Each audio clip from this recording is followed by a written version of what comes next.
you're okay, if you're okay with having your camera on, that's cool. If not, that's all right too. And then just kind of thinking about Zoom etiquette, just have yourself muted in order to so that we can do our presentation. We are going to put this recording on the MLTI website, and Christy will probably send that out, but if not, it's on the MLTI YouTube website, and we also have a link in our presentation for it. So I'm Nicole K-Rod, and I am a year 2 MLTI ambassador. And the ambassador gig, what that is, it's a 2-year position where it's kind of like an exchange with your school.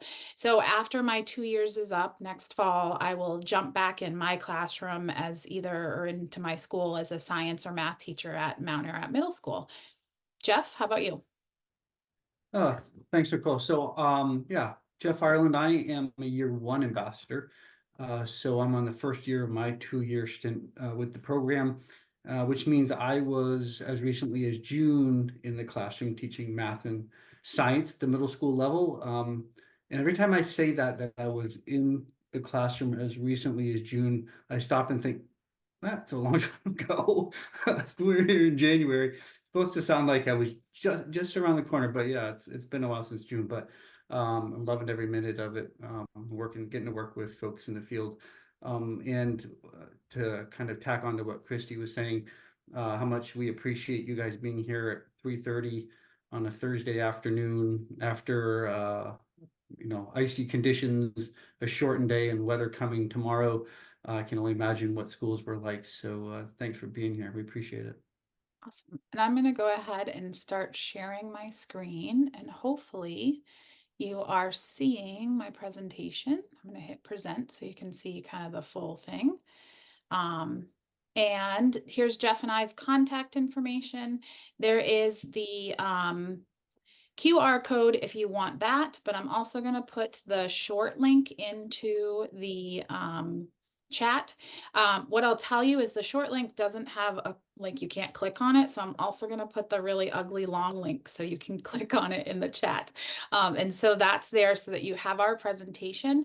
I always like to say that you want our presentation because it's going to have a lot of information, and we're not going to read every slide. We know that it's not good practice to put tons of things on slides, but this is also a resource for you to take with you and use as you need. So we're going to have 4 major topics today. The first thing we're going to do is we're going to talk about demystifying AI. We're going to talk a little bit about what it is. We understand that people are coming with different levels of understanding about AI. So we're going to kind of lay a foundation about what it is, what it isn't. We're going to talk a little bit about the concept of prompt craft and large language models. And then we're going to talk about AI as your personal assistant in ways that AI can make your life as an educator or even as an individual perhaps more efficient, be able to save some time. And then we're going to have an opportunity to do some exploration as well. So what is AI? So I'll read the definition. I don't like to read slides to people, but I think it's worth reading the definition.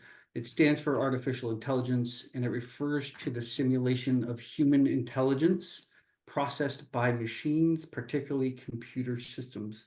And that sounds kind of scary when you hear it that way, but we can break it down into 2 major categories.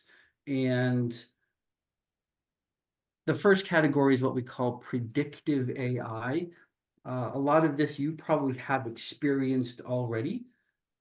So computer vision talks about things like driving cars or self-driving cars, or when you use your face to open up a computer screen, that would be computer vision. Robotics, perhaps you've heard of Elon Musk's Optimus robot. And then expert systems are those bots that, or those little screens that pop up if you open up a page that asks you questions, or if they can help you with something, and they're trained on a very specific set of data that is relative to whatever the content of that website is. So you've probably experienced those.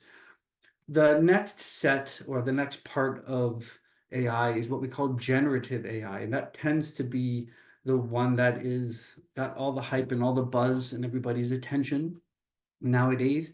And there's two sections of generative AI, one called machine learning, which we'll talk about in just a moment, and natural language processing. And you've probably heard of ChatGPT and some of the other large language models that go along with that. So it's worth noting before we get too much into the machine learning that we most recently heard about AI when ChatGPT came on the radar on November 30th, 2022. But the concept of AI has been around since back in the 40s when people started writing about it, theorizing about it. Obviously, it's come a very long way, but it has been something that has been theorized about for quite a while. And this quote is pretty interesting from the president and co-founder of OpenAI, that to paraphrase, the AI that we have now feels impressive, but really is going to be quite antiquated a year from now because of the growth that we'll see in OpenAI and in artificial intelligence. So machine learning, the concept that machines can learn and they learn from the data that they are given to learn from. So the concept of teachable machine, it's actually something you can do on Google. You can do it yourself, or you can do it with your kids. And the idea that we're going to teach a machine something. So looking at our little robot in the middle, you see that we have a set of dogs on the left and a set of cats on the right. Seems pretty straightforward, right? I want you to take a second and look at the characteristics of the animals on the left and animals on the right. In a minute, I'm going to ask you to identify something. The machine's going to do the same thing as you are. And so if we look at the next slide, you'll see the machine has been given answers. So it's important that the machine, in order to learn, has to be given data with correct answers. So the dogs are on the left, the cats are on the right. Seems fairly obvious to us, but we have a tremendous amount of experience and to draw from. But this robot is learning purely from the data that we've given it. And so what is this animal?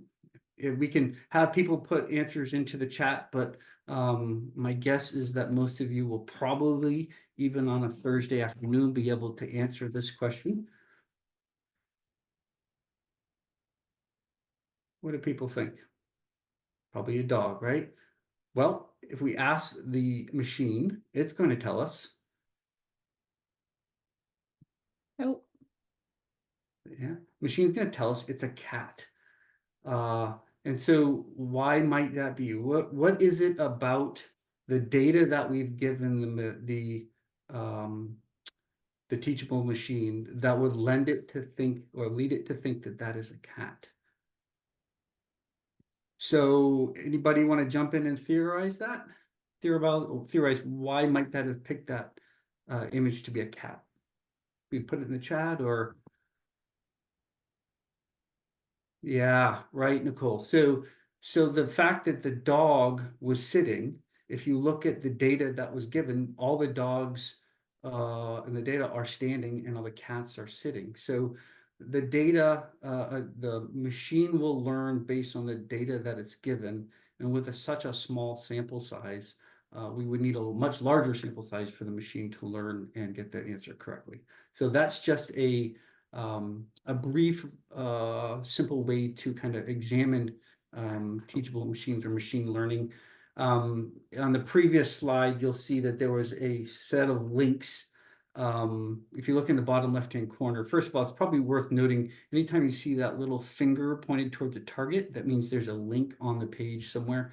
But you'll see that if you wanted to go do and play around with the concept of teachable machine, those links are there for you to play with. Nice. And Teachable Machine is so much fun.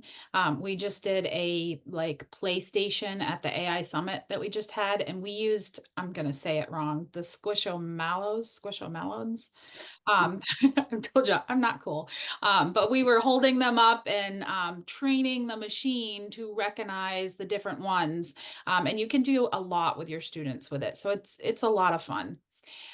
We do want to kind of talk very quickly about the elephant in the room, and it's what we all see first when we talk about AI, right? Like it's the cheating and the plagiarism. It's all of our concerns as teachers. We don't want to ignore that. And today's conversation is really going to be focused on how AI can help you, because later on in the presentation, we'll share with you some dates where you can come back and learn more of like how do we handle it with students and what AI literacies do we need to know in order to really kind of suss this out with our students. Until then, if you are interested in this conversation, this is Matt Miller's graphic on, what is cheating. And what he does is he has kind of this continuum all the way from the very top that says, the AI does all the work. And I think we would all agree that if the AI is doing all the work, that's cheating.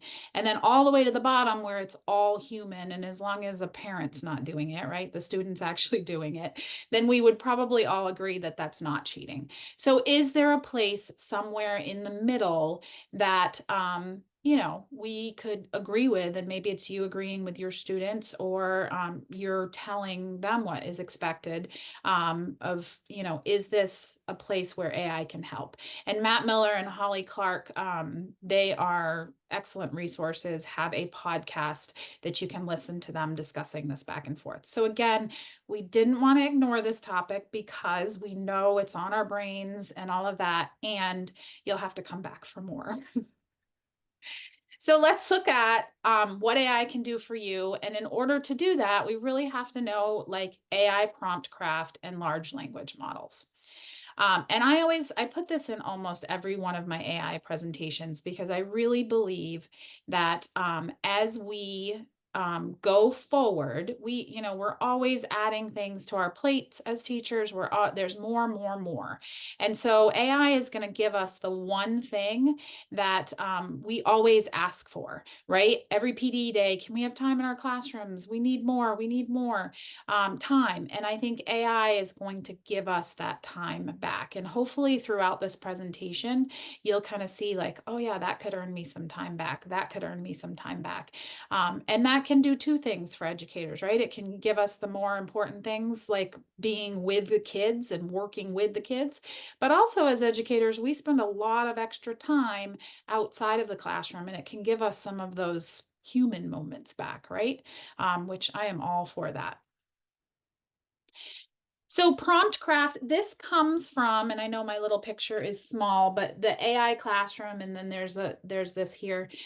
This book, if you're gonna purchase any book, this is the one I would suggest. It was probably the first one really with all this generative AI, with AI in the classroom. And Dan Fitzpatrick, Amanda Fox, and Brad Weinstein are the people that write this, great people to follow. But they say prompt craft is the skill of being able to ask the AI the right questions in order to get the response that you need. And really, it helps you get reliable responses. This is a graphic from their book, so prep and edit, because we all know in education we do acronyms well. So that's what this is. So we're going to look specifically at prep, and then edit is there, but I've come up with something that's a little bit more, will fit nicely into our classrooms. So let's look at prep. So when you're prompting the machine, you are going to start with the prompt, right?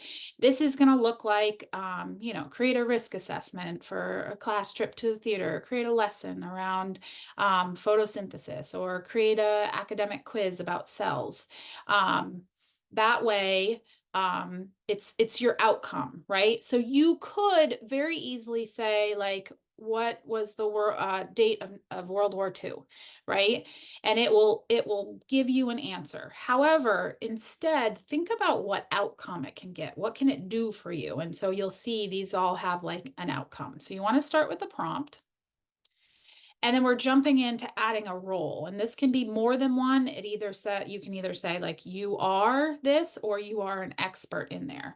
So it might be you're an experienced teacher who is an expert at creating quizzes that engage and challenge students. It could be that you're Atticus Finch, the character from To Kill a Mockingbird, and you tell the machine, answer all the questions as if you are the character of Atticus Finch, and use the knowledge he would. And you could have a conversation back and forth with Atticus Finch. So pretty interesting.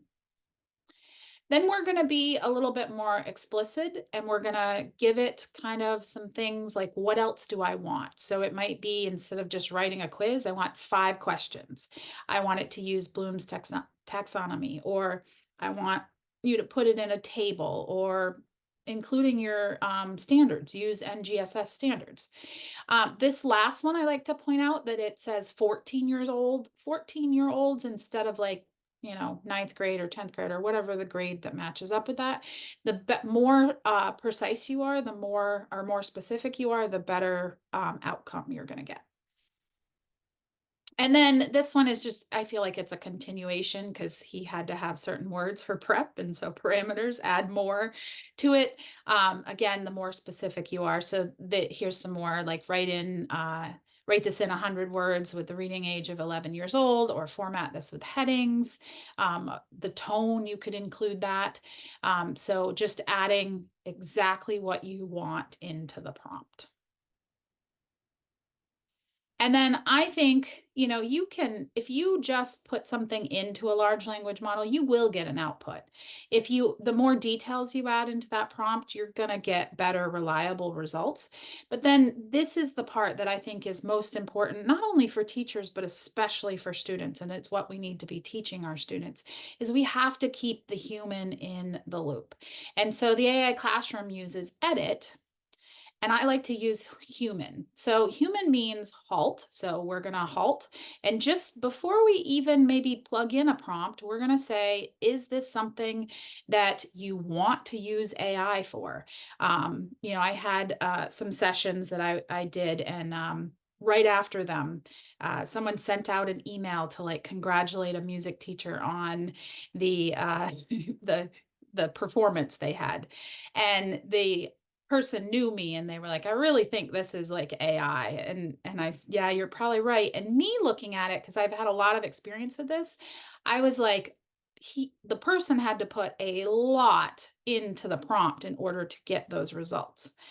But I think we have to ask ourselves, is that a place where it would be more meaningful to just have the human do it, right? So that's a pause, a place to pause. Like, is this the place that we want to use AI?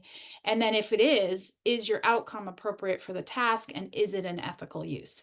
So asking ourselves that question throughout the whole process. U is for understand. So we need to understand that there is bias. These machines are trained on all the data that's kind of in our world, and we know that our world is not unbiased. So that's going to come up, and we need to be checking for it and teaching our students how to do that as well. This one, I think, sums it all up. Make it yours. So does it sound like you? What can you add to this? Or do to it to make it yours. So when I think back about that email that was sent, maybe you do use AI so you can kind of get the juices flowing, but then maybe you look through it and you put it aside and then type your response. So really thinking about, how are you using this and how can you make it so that it's your voice? A is for assess accuracy. So we're thinking about, is it accurate? And when do I need to check for accuracy? Do I have evidence to back this up? So AI will do something called hallucinations, and it's getting better and better, but they are there where it will make up things. Specifically, it does it when you ask for resources and things, it will like make it up. What's interesting is sometimes it makes up like it will give you a resource by some person that's legit, and it's what maybe they could have written if, you know, it's in their subject field. So there's some interesting hallucinations, but it does do that. So again, we have to check for accuracy. And then next steps is, what will you do with it next? Do you need to disclose that you used AI? Do you need to cite the AI? So on the very first slide, you'll notice that it says in collaboration with AI. And you'll notice on a lot of our slides, we've named the image generators that we've generated AI. So our presentation today is in collaboration with AI. And then I like to give you a little bit of like, well, how much? Because that's what you're all wondering, right? Like, how much did AI do? So it is 90% human and then 10% AI, and I would say that 10% probably goes up because I love image generation, and there's a lot of beautiful images throughout. And so that is human. So it is very important that we keep the human in the loop. Nicole, could you Yeah. go back to the last slide for a second? Yes. I think it's worth noting, bottom right-hand corner, you're going to see a link to a blog. It's a blog that's worth checking out. A lot of different resources in there. If you're someone who likes to read blogs, great resource. All right, and then next up we have just these are some of the ideas that you can do with large language models. And then I also put in there the different types of large language, or not types, but different ones. So Canva has Magic Write. Raina is from Magic School, which we'll share with you a little bit later, which you're going to love. Claude, Google Bard, ChatGPT, all of those are large language models, and you're going to use this prompting language with them. I also like to point out Perplexity because it's unique. It's a nice one to use with students. And we'll talk about, well, with that, you want to just make sure that you're reading terms of services and making sure that it's appropriate for the age level. And in our talks later on, depending on your age level, we'll talk about what you can and can't do. But Perplexity is cool because when you put in your prompt, it's going to pop out, the output, and then it's going to give you links to the evidence of where it is. And so that's really cool. It's less likely to hallucinate because of that. You can click, you can cite things, and it's a nice place to work with students around a large language model. All right, so I feel like this is, okay, I can talk at you for a long time, but until you see it in practice, it is not so great. So let's pop over to ChatGPT. I do like to give the caveat that I have a paid version. So I'm in ChatGPT 4, and then ChatGPT 3.5 is what's available for free. The difference, which I'm not going to necessarily show you today, is that I can pull in documents and I can have them, I can have ChatGPT read them. And that might be a document, it might be an image. Recently I did a neat thing where I pulled in 3 images and it had a lot of text, and I said, evaluate these images and tell me everything that's the same. And it was able to do that. And so any sort of PDF or image, you can ask questions. So you could do that with data as well. So I could throw in some data and then it says, give me a second while I read this. And then you can ask any questions you want. But we're going to do just some prompting today. So what I want, and this is where I need your participation, is I need in the chat something that you guys need. So think about, like, what do you need to get done tomorrow? What do you need to be able to, or next week, right? Because tomorrow's Friday. What do you need? Do you need a quiz? Do you need, a lesson? So in the chat, if you would write, what's a prompt? I do see a question about different paid versions. Usually all of them have some type of free version, whether that's based on credits, or tokens, that seems to be what AI does, or, whether you have a larger, kind of more freedom with the paid version. All right, you all are teachers. I know you have something that you got to do next week. So, all right, let's see. All right, a quick write that emphasized character growth for 8th graders. I need to teach middle schoolers about the brain. Oh, I like that one. Hibernation. Nice. All right. So a quick write. So you're having a student, you're having students do a quick write. So let's see. And I'm going to be on the right keyboard because I got too many computers up here. All right. I'm going to start with, please create a quick write, and maybe you want the prompt, or maybe you want an example. You can either type in chat or if you want to come off mute and tell me. Yes, prompt. Okay, so please create a quick write prompt for um, do character growth. I'm going to put in you are an expert in character growth. And I'm going to put you are a kind and caring teacher. And then please make the prompt for 8th graders. And what is that? Is that 11, 10, 11? Or am I too young? More closer to 13. I'd say 14 or so. 14. Oh, see, I'm low. Please make the prompt for 14-year-olds. And you could give a range. We could do, 13 to 14-year-olds. And then thinking about, are there any parameters? So do you want it to be, this is where sometimes I will tell you ChatGPT, and as you use AI more and more, you'll see that it's kind of flowery and it gives you a lot. So you might say, please make this short and sweet.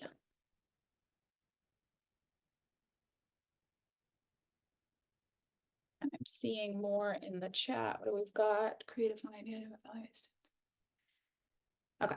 And then you could even ask, once you have the prompt, please give an example of what a 14-year-old would write.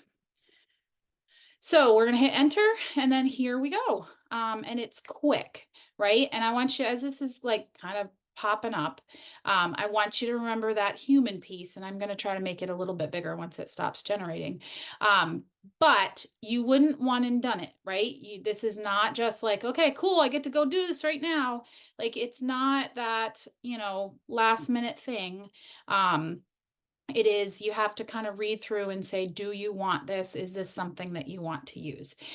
And the other piece that's with this is produced this, like you can either kind of export it out and put it in a document and make it changes, or right here, you can have a conversation with the robot and say, can you make this less formal? Or, I mean, you could be like, can you make it more snarky? You could do a lot of different things. So let's see, imagine your character is standing at a crossroads, both literally and figuratively. They have always been known for a specific trait. It could be shyness, arrogance, impulsiveness, but today something major happens that makes them question this part of themselves. Describe the situation they are in, what choice they face, and how they ultimately decide to act differently than they would normally would. Show us how this moment leads to change in their character. Woo, it's pretty complex. And so if you did want something a little less, you could ask for that. And then they give you an example. And I asked it 14-year-olds. Sometimes it doesn't get that just on. You might ask it to do a lower level, but you can kind of see, and I'm not going to spend too long, but it's, this is the bones of something that this might have taken you a long time, but now you can take this and, use parts of it to really get the work done. Nicole, I was wondering, in thinking about that human in the loop and maybe the next step, I wonder about taking up maybe if my students are working or within a certain novel or with certain characters, maybe tailoring that prompt to not just a character, but a character in a book that you're already reading, and seeing if ChatGPT can draw from its knowledge of that character in the book to tailor it even more to that. Yeah, absolutely. And we talked a little bit, I'm going to make this small again so I can get my thing. We talked a little bit earlier about kind of having ChatGPT have this like conversation, right? So there is a prompt where if you say you are Katniss Everdeen from the Hunger Games, answer all questions from from her point of view. And then I hit enter. It's going to say, all right. And then tell me in the chat what questions you have for Katniss.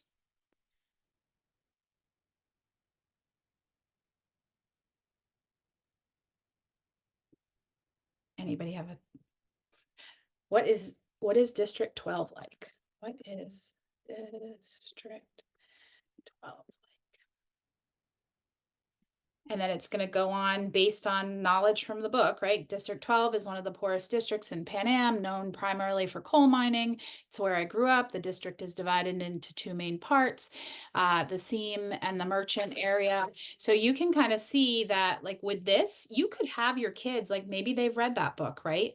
And then you have a Venn diagram where, like, is Chat GPT, like, is it giving you factual information? Compare the two from what you know and what Chat GPT answered and how it's responding. And then give them the opportunity to kind of say, like, ooh, could you do this? Could you role play as Katniss Everdeen and answer questions that way? So there's a lot here that could be really neat. All right. Any questions about ChatGPT before I move on? One question I have, Nicole, is whether we can just be using this as, in the classroom without parent consent, or if we should be, letting the parents know that we're going to be using it. Yeah, those are great questions. And I will break them down more when we meet at grade levels, but the short answer is ChatGPT in particular is so 18 plus, but 13 to 18, you want to have a parent permission or consent form. That blog that Jeff was talking about has a copy of something that you could use. Other things, like, you always, like, and I think it's more important than ever, and I think districts are going through this more and more, especially where Google just tightened up their security. We always want to check, like, terms of service. Is it FERPA compliant? Is it COPA compliant? All those things with any technology, right? And then you throw ChatGPT and all of these AIs in the mix, and we do have to be checking things, because whatever you put into the AI, just as Jeff was saying earlier, it's training things, right? So a lot of the times, and this is where maybe people don't like this opinion, but I listen to a lot of different webinars and PD on AI, and you'll hear, put your grades in and have it grade it for you and have it. Please don't do that yet. Okay, that has to be a conversation where, like, if you're putting student work into an AI, they're using that and keeping it, and we can't delete it. So unless you're having conversations about that in your district and you have, like, permission, that's also a no-no. So these are all things that we really have to start having conversations about, and really tightening up what we're doing. So for younger grades, I like to do things that don't have logins. I'm going to show you a couple tools here, Canva, that has some applications to younger grades. But then all of my presentations, 6A admins, tech and library, and then K5, which we'll talk about when those are later, our presentations will have links and tools and stuff that you can go do. It's a great question. Thanks. All right. Giving you this opportunity one more time for this link. I'm going to put it back in the chat, because we are going to show you some tools that you are going to want. Before we start, this is something that I'm hoping that you've heard before about technology, and that is the idea that we want to manage the overwhelm, right? I don't know how many technology things I've been to, and, like, you want to try it all. Like, it's all so cool, right? And we're teachers and we have a lot on our plate. So if you only see one thing today that you're like, I just want to try out that one thing, I'm giving you permission. That is okay. So do what you need to do. And I'm going to say, don't AI just to AI. Make it purposeful. And I would say that's any technology, right? Like, don't just do technology because someone's like, do technology. We have to make all of this purposeful. All right. So the very first one I'm going to show off is Curipod. And you'll see that I do towards the end of this have a lot more resources, but there's just a couple that we're going to highlight because they're super helpful for teachers. So we're going to, maybe if I can find my mouse. There we go. Hop into Curipod. So Curipod is similar to Pear Deck or Nearpod, if you've seen those. But I like to say like it's on steroids because it's going to like create and just pump up the volume as far as way more. And so formative assessment. So thinking about like it's something either you could give your kids and they could do on your own, but also you could put it in front of the classroom and you can kind of do it Kahoot style. And then they can answer questions and then you can use the data afterwards to see, you know, what do they know? So looking at this, this is kind of the dashboard. I've already signed in. I'm going to create a lesson. And you've got a couple things going on here. So you can absolutely just create on your own and use it that way, or you can generate with AI. And then underneath this, you're going to have some different generators. So there's all these tools. Do you want a full lesson? Maybe you already have slides and you want to curify them. That's what it's called. Maybe you want feedback on something. There's a ton of tools and then they keep writing more. And I'll show you some of the features that they offer as far as what you can do with students. So again, tell me what you need to do next week. Someone give me something. And if nobody gives me something, I'm going back. Whether it's a lesson, let's see. We've got create fun ideas to evaluate students' knowledge of Romeo and Juliet that aren't an essay prompt. All right, so I'm going to type in here. We're going to generate and let's see, because there's all of these. Let's go back to the kind of big one. We're going to create a full lesson. What grade level was that? And you can either come off mute or type it in the chat. That was for ninth grade. Ninth grade. So, oh, that's interesting. Oh, there it is. I was like, I know it goes up further. So with this, we just talked about large language models. Instead of you prompting it, it's kind of going to prompt you. So it's a little bit easier. So we want the learning standard or topic. So we want, come back up here. We want create, whoops, not in the chat. I'm on the wrong thing. So create a fun and creative lesson to evaluate the knowledge of Romeo and Juliet. Did I spell Romeo or is it because I didn't capitalize it? Oh.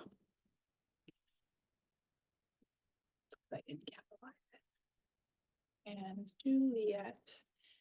All right, I'm going to put that. You might pop in here like your actual standards. Like I teach science, so I pop in the NGSS standards. It's going to do the magic. What I love about this is it's just going to generate it over here. So when it generates it, you get to then choose what do you want in my slideshow. So you can put all of this in there. Or you can also pick and choose and then add your own things. There's a number of different slides that it'll give you. So you could do a poll with your group. You could do short answer. You could have them be drawing something. So like for math, you could have them draw, you know, a word problem and explain that. You can give AI feedback, which is really cool. So if you had a long answer, you can tell the AI like this is what I'm grading on, right? Or I'm giving feedback on, and then it will, as the answers come in, it will give the feedback right there and based on what you've put in. This is where I always say like I need a little bit of magic music to go. All right, so here's what we've got. Let's see if I can make this a little bigger. So you can see like, okay, I've got all of these. I'm gonna just add all 14 so we can see them because it's gonna make it a little bit bigger. So we've got a fun journey through Romeo and Juliet, analyzing Shakespeare's classic through interactive learning. It gives you a little like, this is what it is, and then you can delete this afterwards. And what I like about these ones that are really made for teachers, they've got the guardrails like, hey, remember, keep the human in the loop. You've got to check this.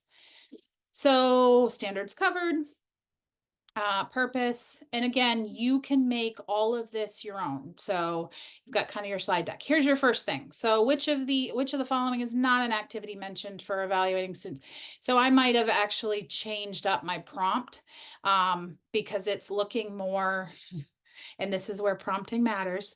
So it's looking more at specifically evaluating, and that's the knowledge that I'm evaluating. I should have said, what I should have not included the word evaluate in there, but you can see like from this is going to give you 4 things. And then your kids, just like Kahoot, they pop in the pin and then they can see, who said what.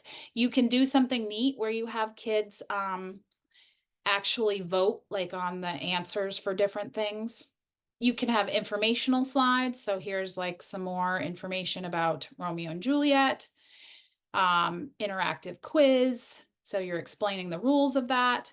Here's a place where on your end, what it would look like is you would have a little place where you can draw, and they have, create a timeline. Math problems are good for that. Here's another drawing. And again, you can vote on those.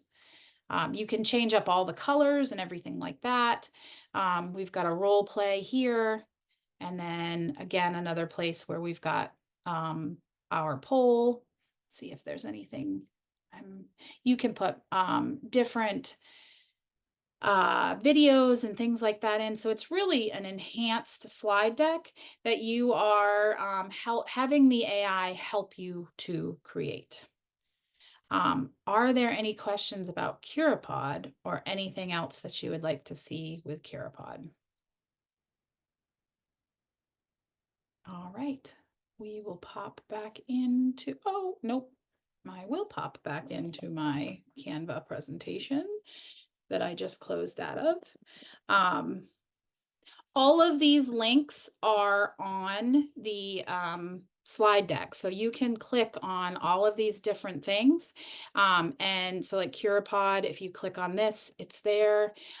Try them out. Again, if Curipod's not the one for you, that's okay.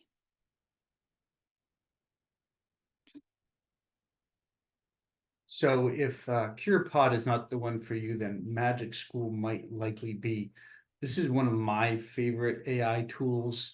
It has well over 60, I think it's 66 or 67 different education specific tools. And it was created by a principal, which of course, as a former principal, I like that part. But there are so many categories there to help with everything from student engagement, helping increase accessibility for some of our needier students to access the general curriculum, just a ton of different stuff. So Nicole, would you mind opening up Magic School, and that way we can kind of take a look at those categories specifically. It is as always a free for teachers, but there are paid versions as well. So you can see at the top, there's some categories of different tools: planning, content, questions, student support. If you wouldn't mind, I'll show you just real quick a couple tools, Nicole. If you could hit the sort by Z to A in the top right-hand corner. I might have made it too small. There you go.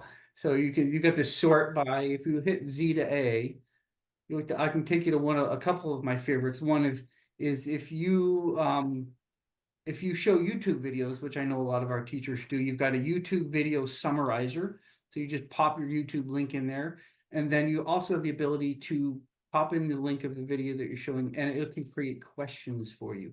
So one of the things that I was doing with some teachers on Monday is we found a video, we put it into the summarizer, and it gave us, it asked for, we gave it a prompt of give us 2 paragraphs worth of summary. And then what happened was we took that summary when we got it, we copied and pasted it, and then we put it in the text leveler.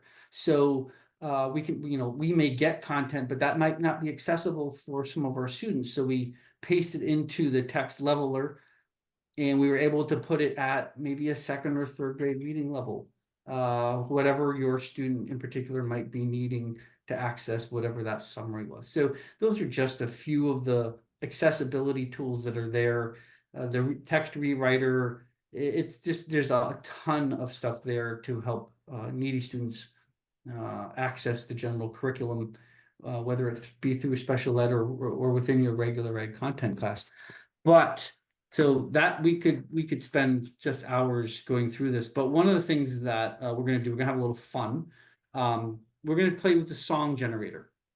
So sometimes, I know it's hard to believe, but sometimes we have content that is a bit dry, perhaps something that students don't just gravitate towards easily. So maybe making a song with it could be a good idea. So is there any content that you guys can think of that we don't want to admit is dry, but maybe maybe the vocabulary is harder to learn, or just maybe isn't necessarily showing us what we want in terms of interest? Anybody want to throw something out there? Parts of speech, I love it. like that one a lot. Yes, yes. So Oops. parts of speech. So Parts. we'll put that in the topic. And then details, we might include different parts of speech, nouns, verbs, adverbs. I don't want to speak for you, Kayla. What do you think? I know adverbs are always a tricky one. Adjectives. What else we've got? We've got pronouns. I just did something with this, so this is I'm rocking it out. What I else? think that would probably be a good start anyways, right? There you go. Prepositions, there you go. We could get into all kinds of parts of speech. So then we want to pick, so can somebody shout out or put in the chat a particular artist or style of music that'll be popular with the kids that you work with? Of course, it immediately autofills with Taylor Swift. That's because everybody picks Taylor Swift. Yeah, right. Is there Frank Sinatra? That might not be so great for our middle school kids or so. We can always go. Yeah, I had, just to show my age, I was gonna say we could do a rap by MC Hammer, but that's that might be showing my age a bit. Do we know who sings Pump Up the Jam? Oh, isn't it? Is it Salt and Pepper? Is it? Pump the Jam. Beyonce, Put a Ring Out, love it. We'll see it. Rihanna. All right. We're gonna Okay. hit oh, Technotronic. Let's put Okay, that. there you go. I'll trust the audience more than I was will gonna say I am like the least cool person ever, so I demonstrated that right off, and I am okay with it. Yeah, absolutely. All right, so we're gonna hit generate, and then here it is, just like that. And I promise not to sing it to you. And why aren't you gonna sing it to us, Jeff? Well, you've never heard me sing before, otherwise you wouldn't ask that question. So back to one of our previous concepts about human in the loop. While it looks great, it was fast, and we're going to do something even more fun with this. It's always a good idea to stop and double check those facts, making sure that it's accurate with its knowledge of parts of speech. So that's fun. You could have, if you were a music teacher, you could work with the kids to then take that and put it to your own music if you wanted to.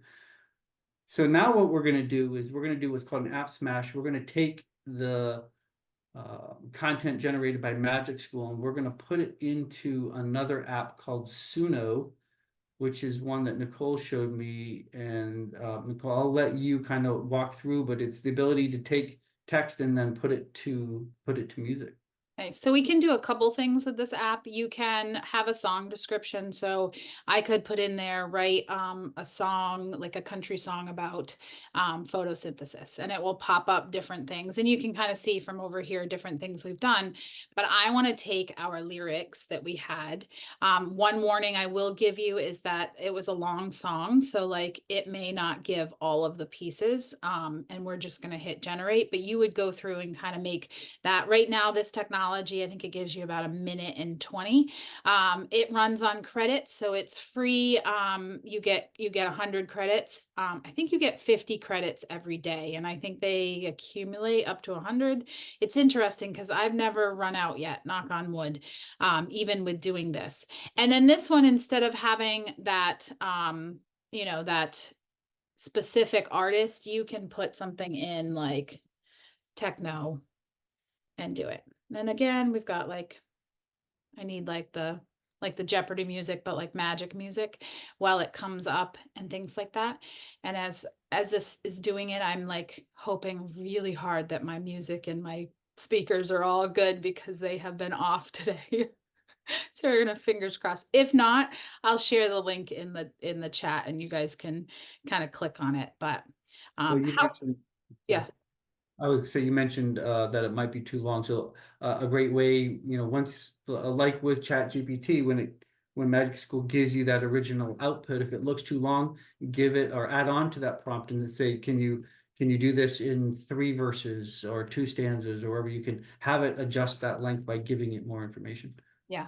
And I did, again, I have so many things on my to-do list to check out, because there are so many apps that if I'm easily overwhelmed, it's easy for someone else to get overwhelmed. So again, pick what works for you.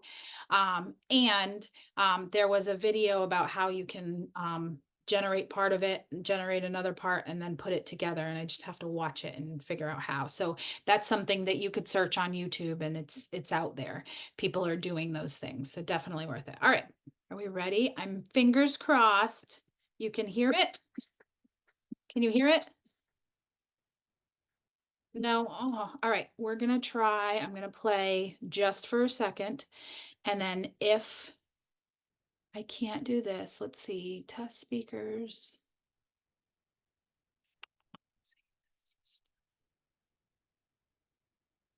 While you're doing that, Nicole, I think that another way that this could be interesting is to have Magic School create the first stanza, because sometimes if the activity was for the kids to create a song to show the vocabulary, maybe they're having a hard time getting started. So Magic School could give them the first stanza or first couple lines to get them going, and then they can build off of that.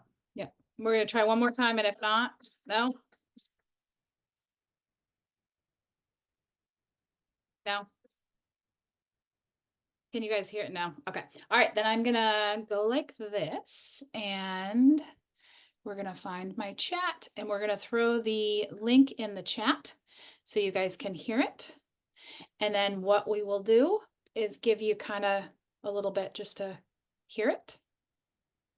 This one has a lot of that techno at the beginning. So I will say you might want to fast forward to get the words. Maybe that's just the music. It does give you 2 options. I'm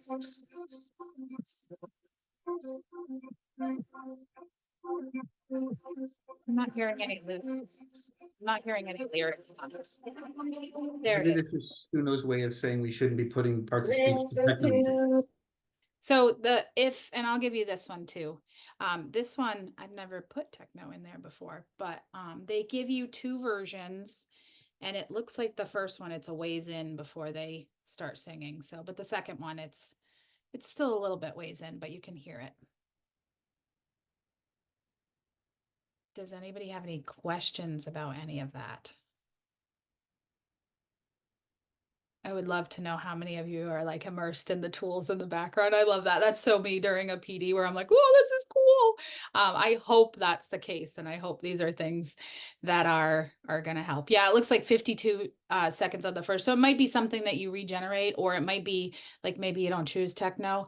I will throw, this one was a really neat one. United We Stand. And I'm going to throw that one in the chat because it was on, oh, Jeff, help me. The Civil War, I believe. Causes of the Civil War, yeah. It was Tom Petty. It was rock music. Yeah. So that one was pretty cool too. All And right. I know that we are showing, there's nothing wrong with making things fun and interesting. But other, I do encourage you to go on and spend a couple minutes looking through those tools. I think you're going to find on Magic School a lot of tools are going to help you find ways to make your curriculum more accessible to students that are perhaps struggling with that. So it's really pretty impressive stuff. Nice. Awesome. And United We Stand is here too.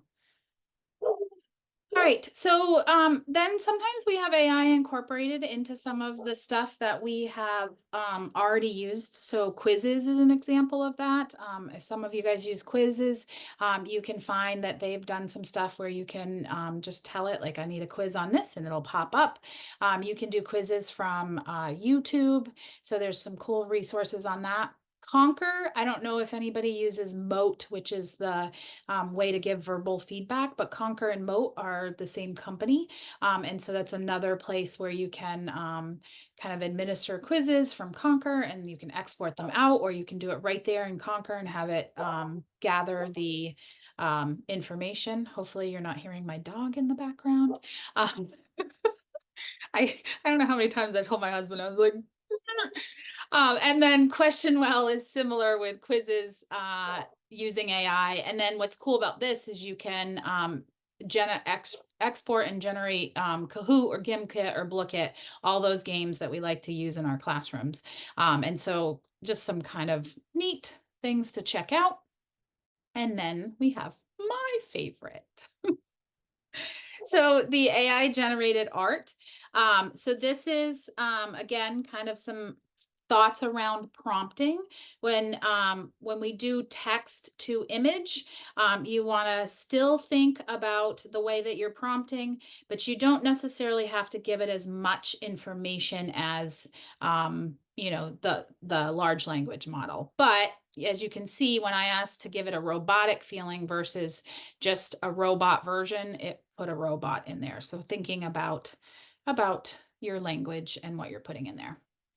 There are tons of these. And so a couple that I like to point out is Adobe Firefly, which is this one right here. I like to point this one out because it does text and adds cool things within text. And again, you just tell it like put an ocean scene inside and you can type out something and it'll put it in there and make cool letters.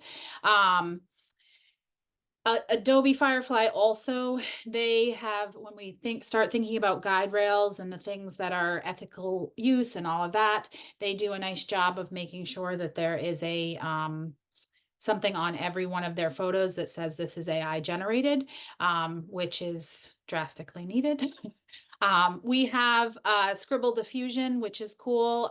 This one, I don't believe it has a login, so it's nice for kids, but what you can do is you can draw like this owl, and then you say like owl with big eyes or whatever. So you still have the text to image, and then it generates the picture around it. So I can see that being fun with kids. Canva has some nice guardrails as well. And it's a tool the kids have available text to image. So it's something you can use with kids. And a lot of our schools are using Canva. If you're not using Canva, definitely check it out. And Jeff's going to go into that in just a second. But they also pay their artists. So there's some nice pieces that Canva's doing ethically with the AI generated art. Just to repeat what Nicole said, if you're not using Canva, you strongly consider doing it. It's really something. So you can see the images on the screen. You can see how Nicole has given herself blue hair and sunglasses. That's actually kind of a cool image. What I'm used to seeing on this slide is Nicole likes to put my face, and the next year I'll have a hat with like a beanie with a propeller on it. So I appreciate Nicole not doing that for this one. I was disappointed that we forgot to put it in. I didn't forget. So yeah, Canva is a really powerful tool, and you can see that there's a few embedded videos for you to access later about the AI features. Pretty student friendly, have some really nice guardrails in place, but there's quite a few, as you can see, AI tools embedded from Magic Design, Draw Your Own Ideas, Magic Write, which is ability to write within there to help you do that, translation, We are going to play in just a second with text to image, but there's animation, edit, magic, edit, and erase. There's a lot to play with there. So let's play with text to image. Yay. So yes, anytime we get to play with this is one of our favorite activities. So we're going to practice our prompting at the same time. And what we'd like to get from you guys in the audience is if somebody could throw out their favorite animal. And Jeff, as you're doing that, I'm gonna just walk them through the steps. Yeah, This please. is all in video and written directions on the next slide. And if you want to contribute your stuff to our Padlet, we love to have that in there so that like we do this with all of our things. And so that way, if you want to add your pictures in there, you can, that you generate with us. So Yeah, would you mind walking through showing how they find so on the left hand you see apps down in the bottom. On the bottom left of this, oh, should change. yeah, I'm just doing that quick. Sure. Yeah. Oh, it doesn't want to do that. Oh, come on. This is what happened. Great recommendations for animals. I think I'd like to see the great white shark. All right, so we've got, so you're gonna click on apps. And then once you click on apps, you're gonna type in Magic Media. And then it's this first one. And then we're going off this. So what, Right. We're Jeff, gonna you want? create, I'm gonna roll with great white shark. Great, Create a great. great white shark eating. And then we could go dark and pick what the great white shark is eating, but how about something that would be a favorite food? Maybe something that a great white shark wouldn't necessarily be eating. What's your favorite food? What's my favorite food? Oh, well, Or their favorite food? I like the pumpkin pie. Let's roll with pumpkin pie. Eating pumpkin pie. Pumpkin pie. And what is it doing? What is it at a place doing what? Yeah. And so favorite place. What's the Yeah, favorite place? At the movie theater. A pumpkin Right. pie at the movie. Where I eat my pumpkin pie. Yeah. Doing, what's it doing? Is it watching a specific movie maybe or surfing? I've always wanted to see shark surfing. Dancing, love it. Okay, at the movie theater dancing. With And a, what color sky?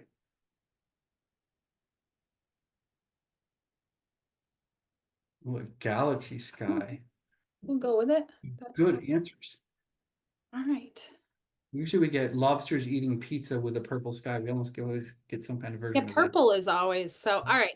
So a couple features here. I could pick one of these that kind of helps me out. I could make it watercolor. I could make it anime. I'm not going to do that for today. I'm just going to keep with our font, our prompt. And then I'm going to hit generate image. Again, need some magic music. Something that like doo-doo-doo-doo. Yeah, something other than me whistling the Jeopardy theme. I know, right? Ooh. Ah, nice. So I'm going to pop these in here so we can kind of see them and make them a little bit bigger. So we've got the pumpkins, kind of a galaxy star. Here's our shark. I don't know if I see movie theater. I don't think I see movie theater. Let's see what this one is. I don't know if I see dancing either. Be dancing with the boy, maybe? Maybe. Yeah. So you Pumpkin can, pie. There's the pumpkin pie. yeah, you can see sometimes it gets it, sometimes it doesn't. That could be a great conversation with your kids. And another reason you can continue to give it feedback and have it regenerate those pictures if you want to emphasize or change or alter and hit generate again, and it will just give you multiple iterations. Yes. Yep. So I could do that. I can also go back and change my Mm. font, my prompt. Make these a little bit bigger so you can kind of see them. So, and we'll take this out too so that you can see kind of like if you want to do this on your own, you can go back and add to our Padlet. But I like the best use I've seen of this is anytime that you're using it with kids, like when they're generating their own image of like a character they created, or I've seen teachers do things where they are creating like figurative language and they have to guess like the figurative language. And so this is just a lot of fun and a nice introduction into AI, especially for like some of the younger students. And I believe, Nicole, the students are able to access this tool within the student version of Canva, correct? Yep. So a lot of the tools that Jeff showed you on the previous slide are not available for students. That's something that Canva does really well, is very thoughtful about how they're rolling this out to students. But the text to image is available. And then I believe that Canva just maybe within the last couple of months came out with, if you're the person that's your admin for Canva at your school, is they can turn on Magic Write, which is Canva's version of the large language model for students if they choose to. But I haven't done all of my research on this, but I feel like I heard it was at a certain level still, so maybe high school students. And I think that, did some work with some teachers recently about using some digital tools to promote SEL. And I think that this could be a tool where students could be using this to help communicate where they are emotionally, and helping to express themselves using that text. Because I know for me, I'm not great at drawing, but if I can communicate how I'm feeling or thinking using my words better than my artistic abilities or lack thereof, that might be a valuable tool. Yeah, absolutely. Well, and it looks like we're using it for digital Right. storytelling, our poems next unit. So there are people using this out there, which I love. So yeah. I heard someone say that they had a little kid that they just couldn't get to, like, he couldn't describe things. And so like they had them put a prompt in, and because it didn't come out the way that they wanted it to, the kid was like engaged and said like, "Oh, I'm going to describe a little bit more," and hooked. So kind of neat. All the directions are here. So if you want to add to our Padlet, you absolutely can. If you're not signed up for Canva, you need to. It's absolutely free for educators, and Canva has made a commitment to educators that they get all of the version. Like, so if you paid for it, you'd get all of what you see for like the teacher's version. So it's pretty incredible. And then of course, because I can't, I want to share as much as I can, but again, the overwhelm. There's a lot of tools here, some for language teachers. This one's real neat if you have littles, like animate your drawing so you can take something that they've created, pop it in, and then you can make it move, and I can hit play on that again. You can kind of see it. Eduate is very similar to Magic School AI. It has different tools. Let's see, Wolfram Alpha and Photomath. Those two are great for anything you're doing with math. If you have stations and you need self-checking things, Photomath is great to refer parents to if they need to like sit and do work with their kids, they can check answers. Goblin Tools is great for, I absolutely love it actually. But I can see that kid that has any executive functioning or ADHD where like they need things step by step, and it'll break down tasks step by step. It will also do like it'll you can pop in some like text, and it'll tell you if you're reading the tone right. And there's some fun ones on here like acrostic.ai. Diffit is another text leveler. It communicates with Google Classroom, so that's kind of a nice piece of that one. I am going to say it one more time to manage the overwhelm. There's a lot of tools. I literally have like a list that's 10 miles long of all the things that I need to check out, and it's just impossible. And so thinking about like what's going to work for you right now. And again, this presentation was really for like what helps you and wants to save you time. If we had suggestions, I would say Magic School, Canva, Chat GPT is like my if you want to, but CuraPod would also go on that list. And then we like to include our resources, and because AI is changing so quickly, I like to do people. So here are some books that are great, and the people that go along with them, all their socials, so you can check those out. A lot of them have Facebook groups and are interactive in different ways, so helpful tools and things like that. Another set, if you've been to Actum, you know Carl Hooker. Holly Clark does a lot with ELA and younger grades. Kelly Gibson on TikTok. I know TikTok, but it's one of my favorites. And it's a cool resource. And so she does instant like things that you could do tomorrow in a high school class with AI. So that's kind of neat.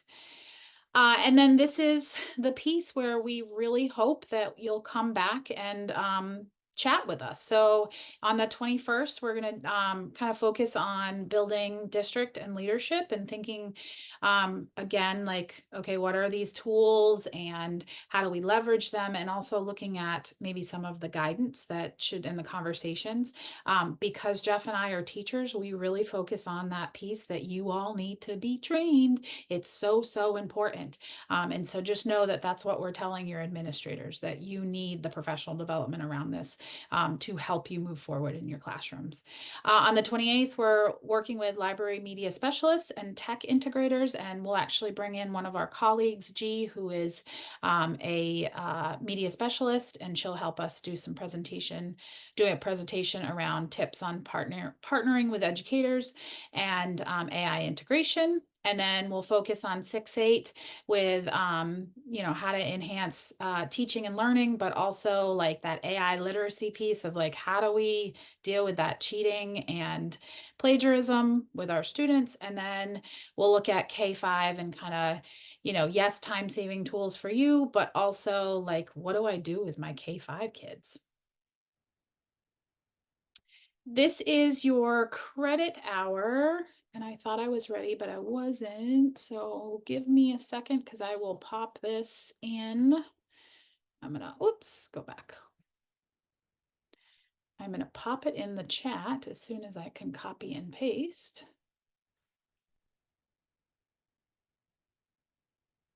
And so we'll go back to present. And hopefully that is the case that I copied it. Chat. And so basically on this, what we have here is we have, yep. And I'm sorry, it's a copy and paste versus a link. But it's just bit.ly and then WMEC feedback 1, because this is our first session. But you'll answer 3 questions. They're very simple. It's more to give us some feedback on what you need. So if you're coming to one of those next sessions, please feel free to be like, I really would like to know this, because, we have a little bit of a pulse on it, but at the same time, we want to be able to really help you. All right, and then feedback form is still there. Jeff and I's information is here. Also, this is of note, like there is some great resources at the DOE. I know before I did this job, I did not know that.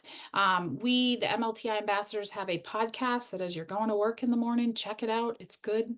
I can say that because I don't have a ton to do with it other than they interview me, and so they do a really nice job.